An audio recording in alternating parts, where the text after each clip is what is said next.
চোৱা 6 নম্বৰ প্ৰশ্নটো হ'ল x + y + z আৰু 3x + 2y y ৰ বিয়োগফলৰ পৰা মানে এই দুটাৰ বিয়োগফলৰ পৰা x + 3y + 2z বিয়োগ কৰা এই দুটাৰ বিয়োগফলৰ পৰা এইটো বিয়োগ কৰিব দিছে এতিয়া প্ৰশ্নমতে ইয়াতে সমাধানটো হ'ব প্ৰশ্নমতে চোৱা ইয়াতে x + y + z এইখিনি আৰু এইখিনি বিয়োগ কৰিব লাগিব এইখিনিৰ পৰা এইখিনি বিয়োগ মানে এই দুটাৰ বিয়োগফলৰ পৰা 3x + 2y মাজত বিয়োগ দিব লাগিব অৰ্থাৎ মাইনাস চিহ্ন এটা দিব লাগিব এই দুটাৰ বিয়োগফলৰ পৰা এইখিনিক বিয়োগ কৰিব দিছে তেতিয়াহ'লে বিয়োগ কৰিম x + 3y + 2z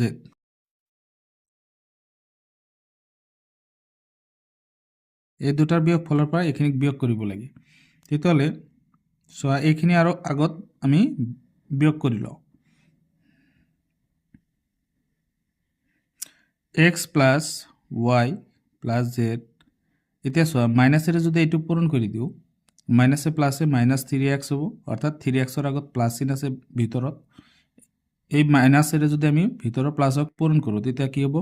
মাইনাস আৰু প্লাস মিলি মাইনাস হ'ব মাইনাস আৰু প্লাস মিলি -2y হ'ব তাৰপিছত মাইনাসেৰে এইখিনি যদি পূৰণ কৰা হয় তেতিয়া গোটেইকেইটা মাইনাস প্লাসত আছে গতিকে মাইনাস হৈ যাব অৰ্থাৎ -x -3y -2z এটা ব্ৰেকেট উঠি গ'ল সবকেইটা এতিয়া চোৱা x কিমানটা আছে এটো এটা x আছে আমাৰ হেৰি প্লাসত আৰু এটো আছে মাইনাসত তো এটোৰ লগত আমি এটো ক্যান্সেল কৰি দিও এতিয়া আমাৰ x বাছি গ'ল কিমান -3x বাছি গ'ল তাৰ পিছত z ৰ ক্ষেত্ৰত আমি আহো x y ৰ ক্ষেত্ৰত আহো y এটো এটা প্লাসত আছে -2y আছে আৰু মাইনাসত 3y আছে y কেটে লিখিলো তাৰ পিছত +z আছে ইয়াতে আৰু -2z আছে এটা এই কেটাৰ ভিতৰত চালে 3x -3x লিখিলো y যদি আমি হিসাব কৰো মাইনাসত আছে কিন্তু এটো y আমি প্লাসত পাইছো আৰু বাকি দুটা আমি মাইনাসত পাইছো দুইটা আৰু তিনিটা কিমানটা হ'ব ইয়াতে পাঁচটা হ'ব মাইনাসত y আৰু -2 ইয়াতে চোৱা -2z আছে 2z ৰ পৰা যদি আমি